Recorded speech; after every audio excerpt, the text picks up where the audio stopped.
محفل میلاد کے بابرکت عنوان کے ساتھ آج کی یہ خوبصورت محفل پاک منعقد ہے۔ حضور کا ذکر ہمارے لیے قلب اور روح کی تسکین ہے، اور اہل ایمان حضور کے ذکر سے قرار قلب کا ساماں کرتے ہیں۔ میرے شہر کے ایک پنجابی شاعر نے کہا تھا، تینوں سینے دی میں ٹھنڈ آکھاں، شہد گلاب تے کھنڈ آکھاں۔ یقیناً ان کا ذکر شہد سے میٹھا ہے اور گلابوں سے زیادہ خوشبودار ہے۔ اہل ایمان کے قلب تسکین پاتے ہیں جب کسی کے لبوں پہ حضور کے نام کا چراغاں ہو۔ صدیاں گزر گئیں، یہ نغمہ چھڑا ہے اور تاب ابد رہے گا۔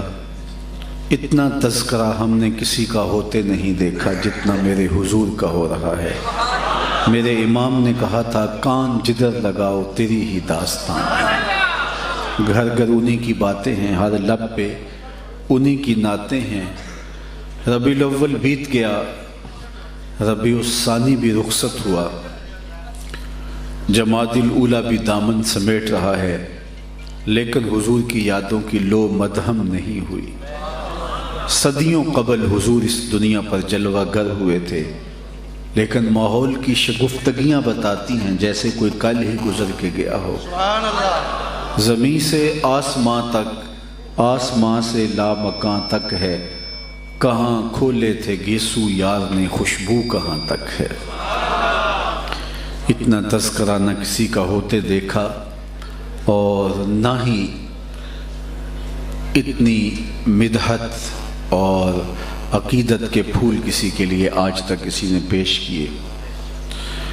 حضور کا ذکر سن کر جس شخص کے کلیجے میں ٹھنڈ نہیں پڑتی، شیخ مہدی الفاسی مطالع المسرات میں لکھتے ہیں، اس کے سینے میں دھڑکنے والا دل کسی مومن کا دل ہی نہیں ہے۔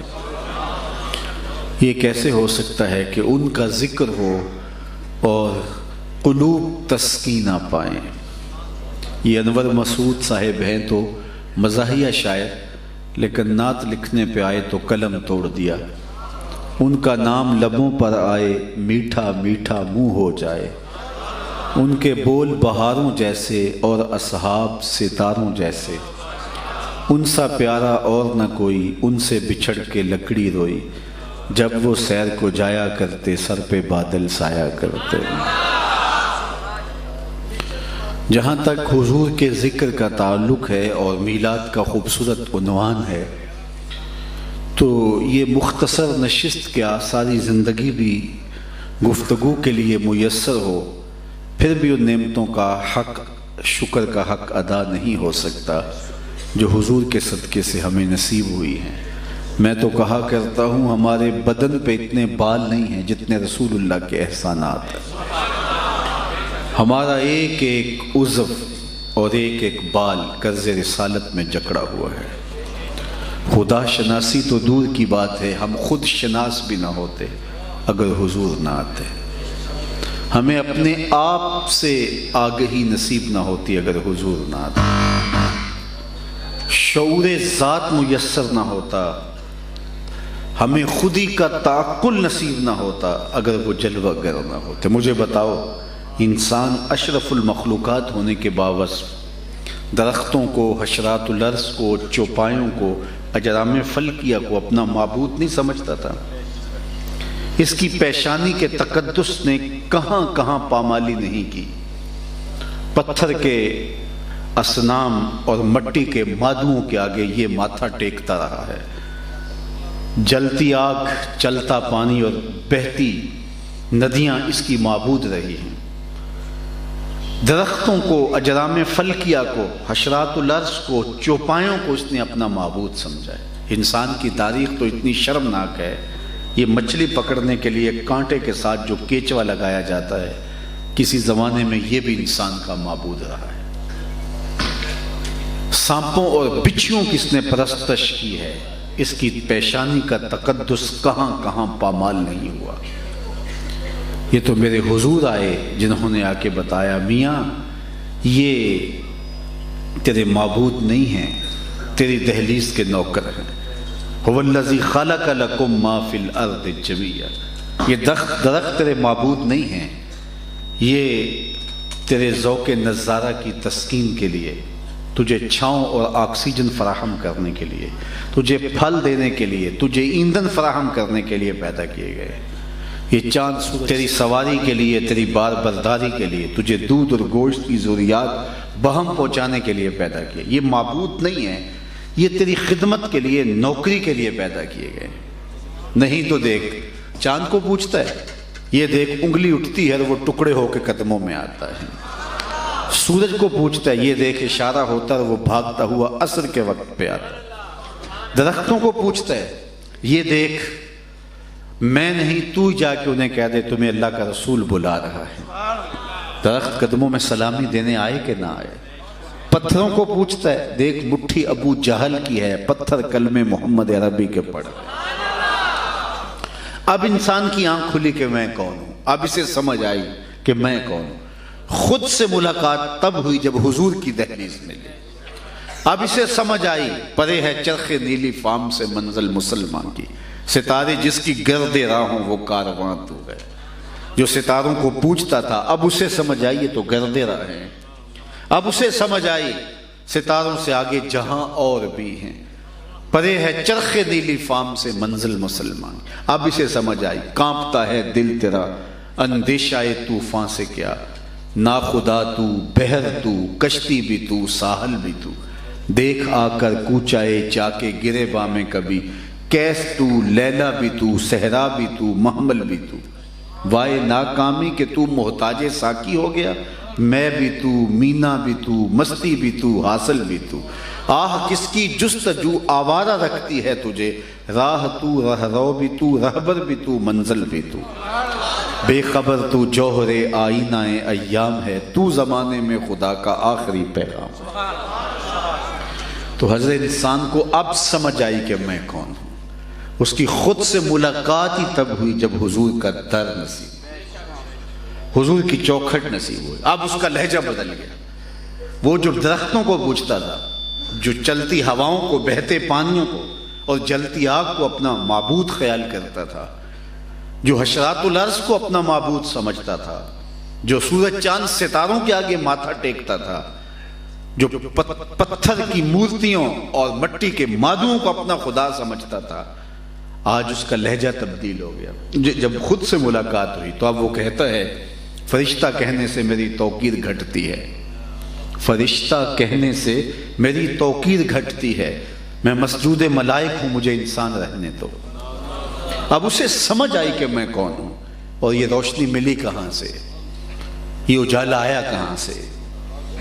سید سلیم گیلانی کا ایک نعت کا شعر ہے، تو میری ساری گفتگو کا خلاصہ اسے ایک شعر کو سمجھ لیجئے۔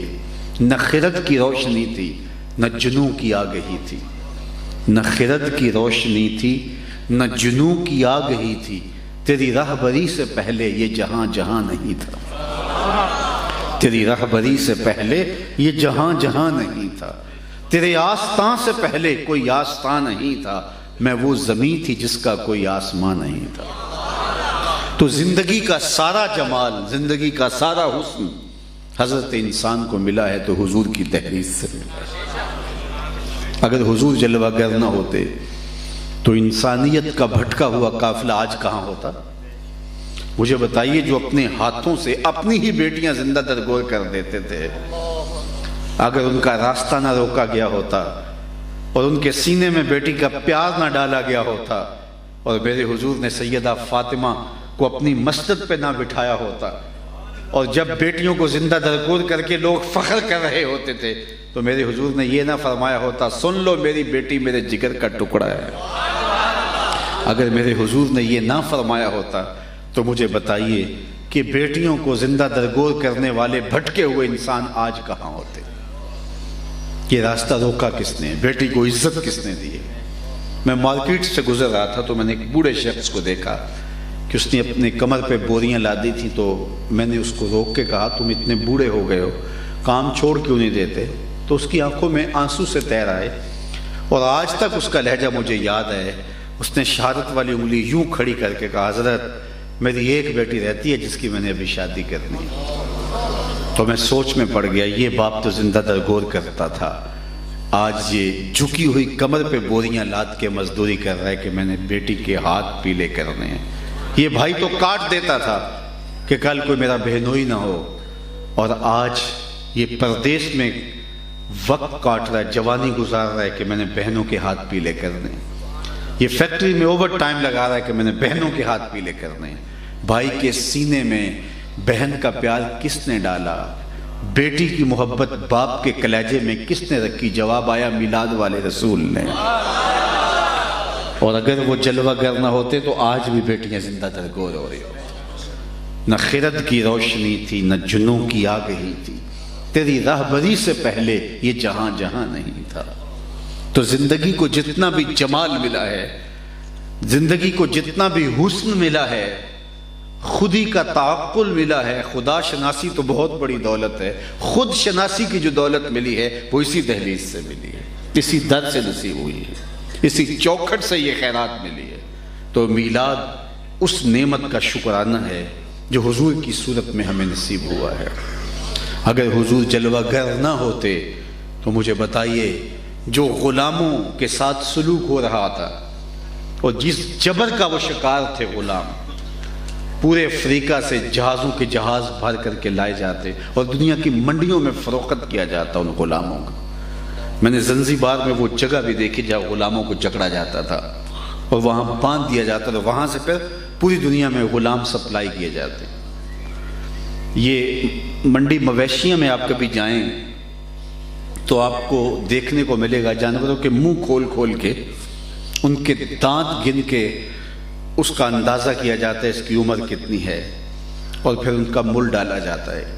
انسانوں کی پیٹھ پر بھاری وزن ڈال کر کے ان کو چلا کے دیکھا جاتا تھا یہ کتنا بوجھ اٹھا سکتا ہے، اور اس کی قیمت لگتی تھی۔ دنیا کی منڈی میں انسان بکتا تھا، پھر غلام جس بدترین صورتحال کا شکار ہوتا اور وہ نسلاً بعد نسل غلام ہی رہتا۔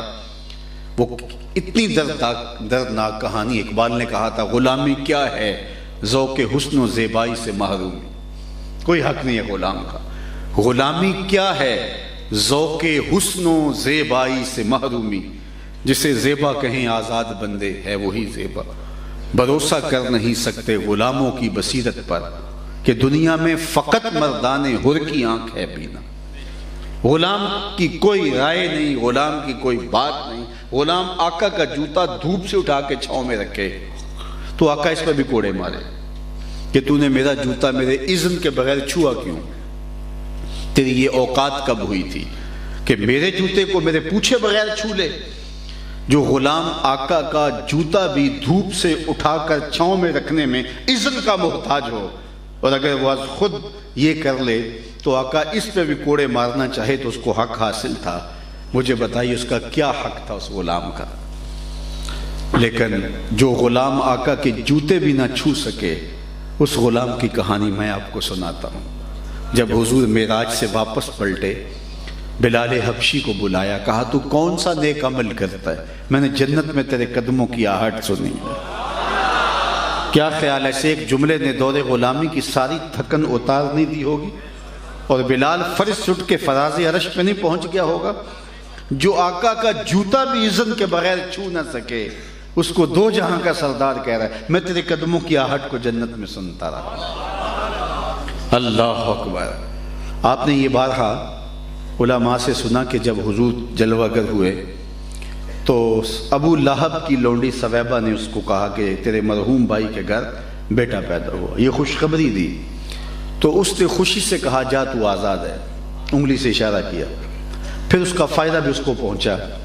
لیکن جو بات توجہ کے قابل خاص طور پہ ہے اس میں سے ایک بات یہ کہ اس نے لونڈی کو آزاد کر دیا، یہ عنوان الگ کہ اس کو اس کا کیا فائدہ ملا، لیکن جس طرف میں آپ کی توجہ دلانا چاہتا ہوں وہ یہ کہ صحن کائنات پہ میرے حضور کے قدم آئے، غلامی کی زنجیریں ٹوٹنے لگیں، سویبہ آزاد ہو گئی،